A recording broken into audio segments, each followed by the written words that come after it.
this presentation will be specifically comparing Karla cave number 8 and Kuda cave number 6 because both the sites are very large with a number of caves, but we're focusing on the main caves that are the most prominent in both sites. So the Karle cave, also called the Chaitya cave, as mentioned in the inscription on site, is considered to be the best in the whole of Jambudvip. It is the largest such cave. You can see some dimensions over here, and its prominent features are the lion capital in the forecourt. You can see the double-storied pillared facade with a dwarf colonnade above. The grand Chaitya arch window, which is very prominent. There are a number of sculptures in the veranda, which we'll be looking at later. And the grand Chaitya inside is of an apsidal form with a nave and pillars lining the sides. Whereas when you look at Kuda cave number 6, it is a simple cave when you compare it to the Karla cave number 8, but it is the most important one at Kuda. It mainly functioned as a vihara for monks. Here you can see some features we've mentioned, the forecourt with elephant torsos. It has inscriptions in the veranda and the pilasters, and we will further look at more details about the Chaitya hall, etc. So looking at the architectural elements, let's start from the front. The front court at Karle has the very important lion capital pillar, also called as Sinhadhwaj. It is also called as the Ayak Stamba, which you can see on the left side here. A similar pillar mirroring it was probably existing on the right hand side. The Ekvira temple that is seen in the image on the right it stands more or less where the existing pillar may have stood. You have the dwarf column, you have the facade that we can see it's broken in parts with octagonal pillars and pilasters, and the dwarf colonnade above. The mortise holes that you can see in the facade were probably for a wooden structure to protect the front part. Now looking at Kuda on the right side here, you have the front facade featuring two life-size elephants. Again here, only the one on the left remains. The one on the right has been damaged with only some parts of the feet seen. And you have a very important Buddha in Bhadrasana sculpture right behind the elephant head you can see here. Some features are seen in the front court of the Vedika railing pattern on the right side. And you also have decorated pilasters, which we'll see more in detail later. The veranda. The veranda at Karle is very ornate. It's like a gallery. So you can, right now we've, for paucity of space, we're showing representative images. So you can see the large recessed Chaitya arch over here. And we have elephant torsos on both sides of the veranda. Mithuna sculptures, donor inscriptions, and Owen-C Kale compares the architecture and sculptures of Karle to Kanheri. Looking at Kuda on the right over here, one of the most important parts here is the 7-line inscription seen on the left wall. It mentions Skandapalita, a Mahabhuja chief, whose family contributed to the site of Kuda. And on the pilaster there, you can see the hourglass motif with sculptures of Buddha in Bhadrasana. Here are just some more pictures of the Karle's veranda. As I mentioned earlier, Karle is a very important site with a lot of ornamentation, a lot of detailing. So one presentation is not enough to explain everything that is there. So we are trying to show some images to get an idea. You can see the 3 elephants on the left that I mentioned and on the right as well. The multiple Buddha panels either in Bhadrasan or Padmasan poses, and also the multiple types of Mithuna panels. Some dancing Mithunas and the ones you can see below, some of them are in devotee poses as well. Now coming to the Chaitya hall. The Chaitya hall at Karla is a grand hall with a central nave flanked by 2 aisles separated by 15 stylized pillars on each side. These pillars are very decorative with Mithuna figures seated on elephants, and 7 pillars form a circumambulatory path behind the stupa. The wooden ribs that you can see above are co-eval with the excavation, which is a feat in itself.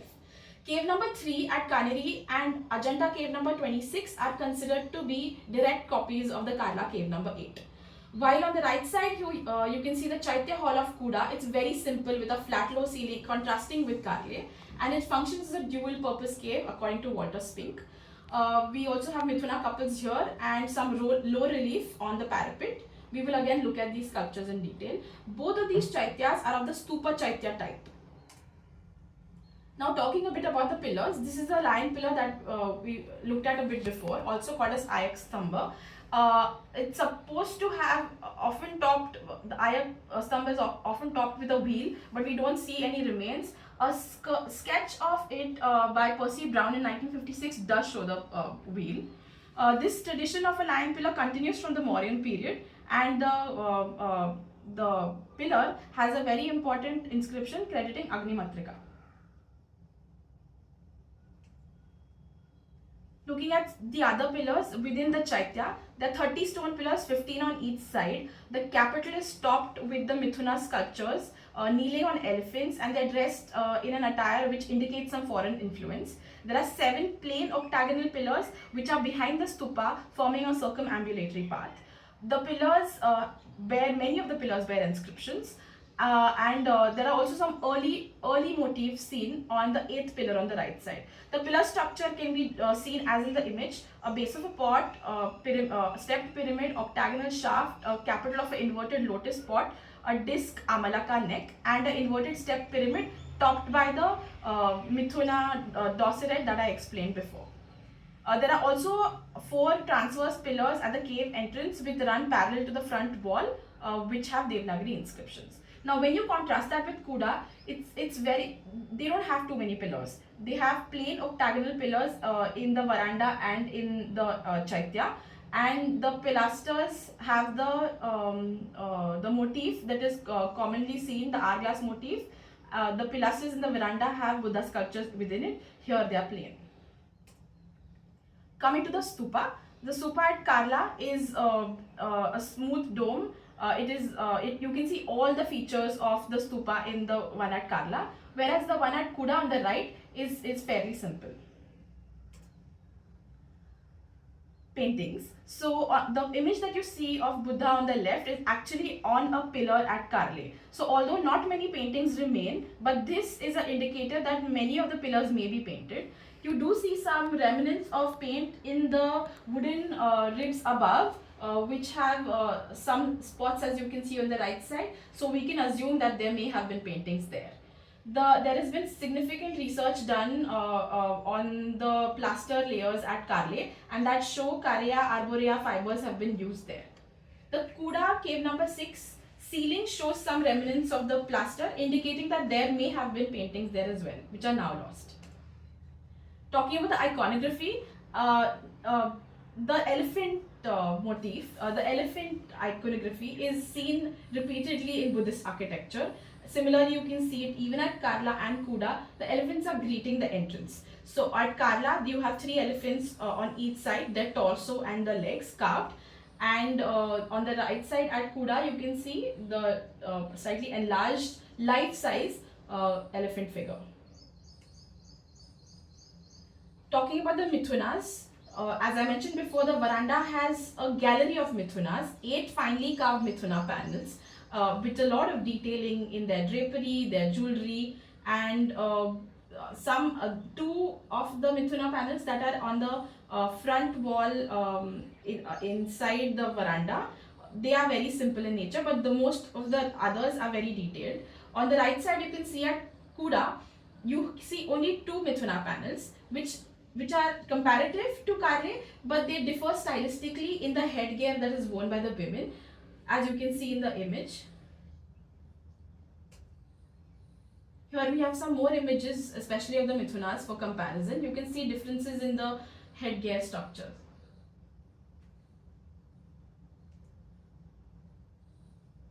Talking about the other iconography featured prominently in both caves are the Buddha panels.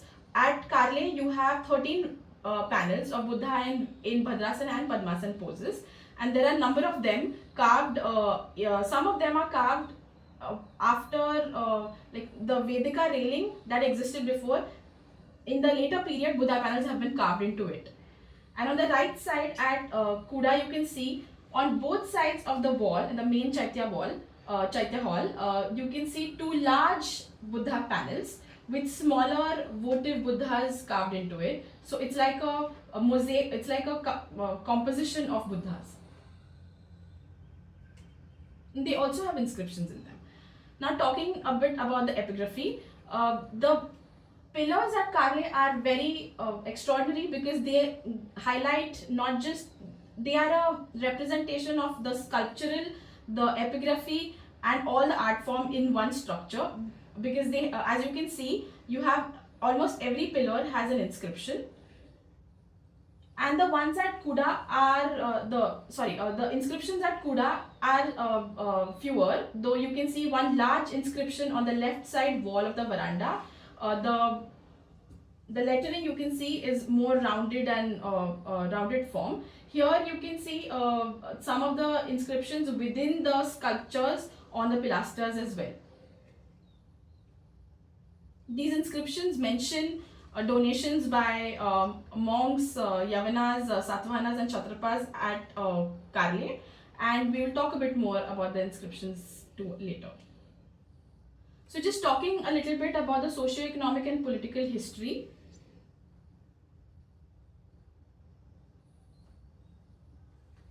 I don't want to interrupt, but you have a few more minutes. Oh, sorry, I will Thank you hurry very up. much. Yes, yes. So you can see the political history. Dynastic patronage emerged in the second phase. The earlier phases was when donations were done by the community, and the dynastic patronage emerges in the second phase. First century under Kshatrapas and Satavahanas.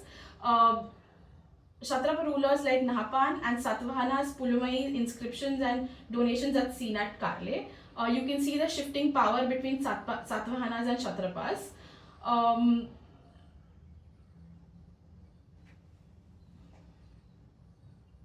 At Kuda, you can see the dynasty of Bhojas, who may have started as Satavahana vassals, who gained local power later through port control. Inscriptions reflect the trade, they reflect monument building, donations and ritual activity at both sites, which are social developments. So analyzing after studying these two caves, you can see a phased growth. Karle moves from a simple stupa lion pillar vihara to richly carved Buddha Bodhisattva panels. Kuda also reflects this kind of arc, where you have the 1st century BC stupa veranda and later on Buddha reliefs. The Chaitya comparison, like we saw in the images, they share common sculptural schemes, but the Chaitya at Karle was large and ornamented, whereas Kuda was simple. The Mithuna contrasts, the Kuda couples are smaller but yet more ornate, and they have heavy jewelry and heavy armlets as you saw, whereas Karles are more lighter but they are more in number.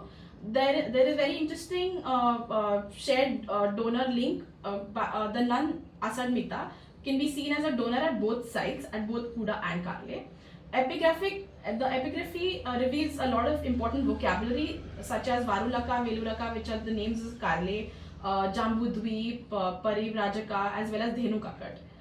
The Karle patronage spectrum is seen through gifts coming from merchants, artisans, nuns, Yavanas and rulers of the Satavahanas and Kshatrapas, while the inscriptions also note Dharmottariyas and Mahasangikas. The Kuda patrons include the local dynasty Mahabhoj alongside monks, nuns and scribes.